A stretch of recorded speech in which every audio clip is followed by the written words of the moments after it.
Hi everyone, নিশ্চয়ই সবাই ভালো আছেন। আজ দেখাবো মজার একটি আইটেম, তা হচ্ছে ডাল পরোটা। এই পরোটা সকালের নাস্তায়, রাতের খাবারে, এছাড়া বাচ্চাদের টিফিনে অথবা লাঞ্চ বক্সেও ভীষণ মজার একটি খাবার। এই পরোটা তৈরি করা একদম সহজ। এভাবে বানিয়ে অনেক সময় পর্যন্ত রাখতে পারবেন। হটপটে অথবা এয়ারটাইট বক্সে রেখে দিলে দীর্ঘ সময় নরমও থাকবে, খেতেও দুর্দান্ত। তো চলুন ভিডিওটি সম্পূর্ণ দেখে নিই। প্রথমে পরোটার জন্য আটা মাখিয়ে নিতে হবে। তার জন্য নিয়েছি 2 কাপ আটা। আমি আজকে আটা দিয়েই পরোটা তৈরি করে দেখাবো। আপনারা ময়দা দিয়েও করতে পারেন। তারপর এর মধ্যে দিয়েছি আধা চা চামচের একটু কম লবণ। লবণটা বেশি দেওয়া যাবে না, কারণ আমরা এই পরোটার মধ্যে যে ডালের পুরটা দেব তাতে লবণ থাকবে, তাই বুঝে দিতে হবে। দিয়েছি 1 চা চামচ চিনি। এতে করে পরোটাটা একটু হালকা মিষ্টি মিষ্টি লাগবে। এরপর দিয়ে দিলাম রান্নার তেল 4 টেবিল চামচ। 1 কাপ আটার জন্য 2 টেবিল চামচ করে তেল দিয়েছি। আপনারা পরোটা বেশি করে তৈরি করতে চাইলে পরিমাণটা ডবল করে নেবেন। তারপর ময়দার সঙ্গে তেলটাকে ভালো করে মাখিয়ে নেব। এভাবে হাত দিয়ে ঘষে ঘষে মাখাতে হবে, যেন তেলটা সব আটার সঙ্গে মিশে যায়। যখন দেখব আটাটা ঠিক এরকম মুঠো করলে দলাটা ভেঙে যাচ্ছে না, তখন বুঝতে হবে মাখাটা হয়ে গেছে। এরপর নর্মাল ঠান্ডা পানি দিয়ে আটাটাকে মাখিয়ে নেব। প্রথমে আটার মাঝে ফাঁকা করে পানি দিয়ে মেখে নেব।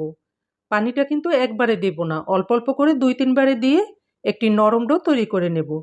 ভালো করে মাখানো হলে দেখবেন যে এভাবে হাত থেকে আটাগুলো ছেড়ে যাবে এবং হাতে লেগে থাকবে না।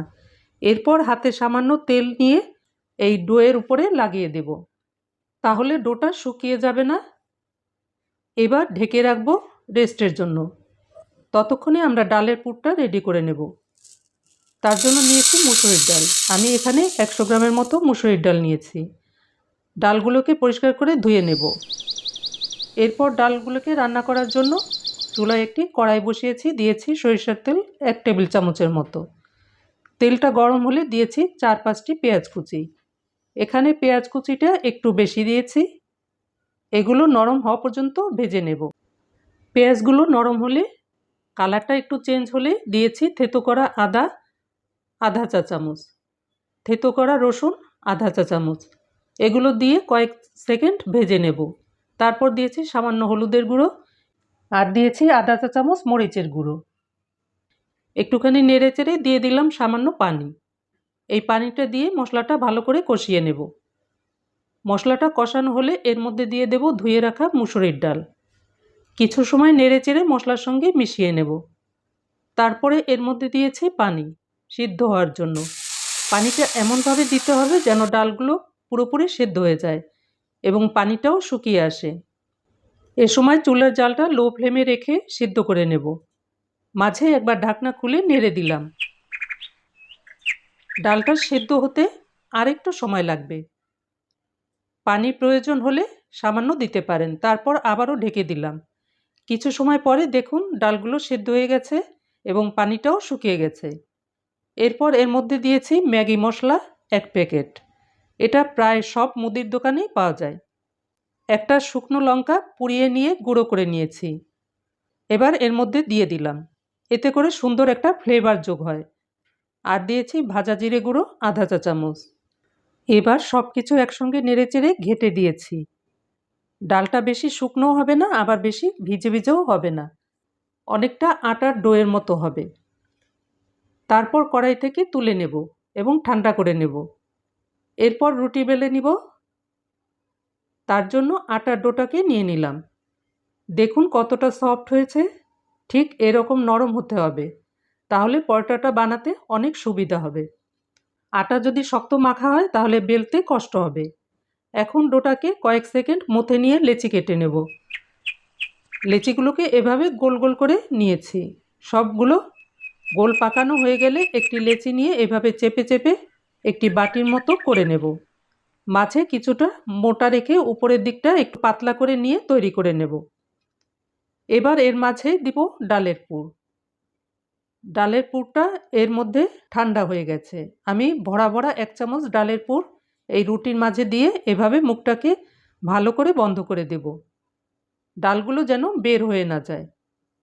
তারপরে আবারও গোল করে হাতে একটু তেল লাগিয়ে লেচিটার উপরে লাগিয়ে দেব, এতে করে একটার গায়ে একটা লেচি লেগে যাবে না। আর এই তেল দিয়ে বেলে নেব, শুকনো আটা ব্যবহার করব না। এভাবে সবগুলো লেচির মধ্যে ডালের পুরটা ভরে নিয়েছি। এরপর রুটি বেলার আগেই চুলার একটি ফ্রাই প্যান গরম হতে দিয়েছি, যাতে করে পরোটা বেলে ভেজে নিতে পারি। এখন একটি লেচি নিয়ে পরোটা বেলে নেব। আমি দুইভাবে করে দেখাবো, যার যেটা সুবিধা হয় সেভাবে করে নেবেন। প্রথমে হাত দিয়ে চেপে চেপে বেলুনের সাহায্যে বেলে নিয়েছি, আর যেটার উপরে রেখে রুটিটা বেলেছি তার উপরেও একটুখানি তেল লাগিয়ে নিয়েছি। আলতো হাতে বেলে নিয়েছি, জোরে বেলা যাবে না। বেলার পরে আগে থেকে যে ফ্রাই প্যান গরম করে রেখেছিলাম সেই প্যানের উপরে তেলটা গরম হলে পরোটা এর মধ্যে দিয়ে ভেজে নেব। পরোটা ভাজারও একটি নিয়ম আছে, এভাবে ভাজলে শক্ত হবে না। পরোটা প্যানে দেবার পরে চুলার জালটা মিডিয়ামে রেখে ভাজতে হবে এবং পরোটার এক সাইড ভালো করে ভাজা হলে তারপর উল্টিয়ে দিতে হবে। প্রয়োজনে এভাবে একটু দেখে নিতে পারেন। এক সাইড ভাজা হলে অন্য সাইড উল্টিয়ে দিয়ে ভেজে নেব। আপনারা যদি আর একটু তেল দিতে চান তাহলে এই সময় দিতে পারেন, আমি আর দিব না। দেখুন কত সুন্দর ফুলে উঠেছে। এখন পরোটাটা নামিয়ে নেব। এবার আরেকটি পরোটা তৈরি করে দেখাচ্ছি। এটা আমি হাতে তৈরি করে দেখাবো। এভাবে হালকা হাতেই চেপে চেপে বানিয়ে নিলাম। এরপর একইভাবে পরোটাটাকে 2-3 বারে উল্টিয়ে পাল্টিয়ে ভেজে নেব। এর থেকে বেশি উল্টানো যাবে না, তাহলে পরোটা শক্ত হয়ে যাবে। এবং চুলার জালটাকেও খুব বেশি কমানো যাবে না, আবার খুব বেশি বাড়ানোও যাবে না। কম জালে ভাজলে পরোটা শক্ত হয়ে যায় এবং বেশি জালে ভাজলে উপরে তাড়াতাড়ি হয়ে যায় কিন্তু ভিতরে কাঁচা থেকে যায়। পরোটাগুলি আমি তেল দিয়ে ভেজেছি, আপনারা বাটার অথবা ঘি দিয়েও ভাজতে পারেন। এভাবে বাকি পরোটাগুলি ভেজে নিয়েছি। দেখলেন তো কত সহজভাবে এই মজাদার পরোটাগুলি বানিয়ে নিলাম। আপনারাও ট্রাই করবেন, অনেক ভালো লাগবে। আর রেসিপিটি ভালো লাগলে লাইক, কমেন্ট, শেয়ার করে চ্যানেলটিকে সাবস্ক্রাইব করবেন এবং ভিডিওটি সম্পূর্ণ দেখার জন্য অনেক অনেক ধন্যবাদ। দেখুন আমি সব পরোটাগুলি ভেজে নিয়েছি, কত সুন্দর ফুলেছে।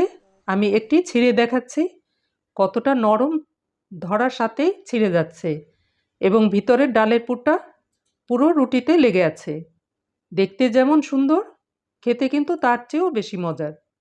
আপনারা এভাবে তৈরি করে খাবেন এবং এনজয় করবেন। ওয়াও! সবাই ভালো থাকবেন, সুস্থ থাকবেন। Good bye.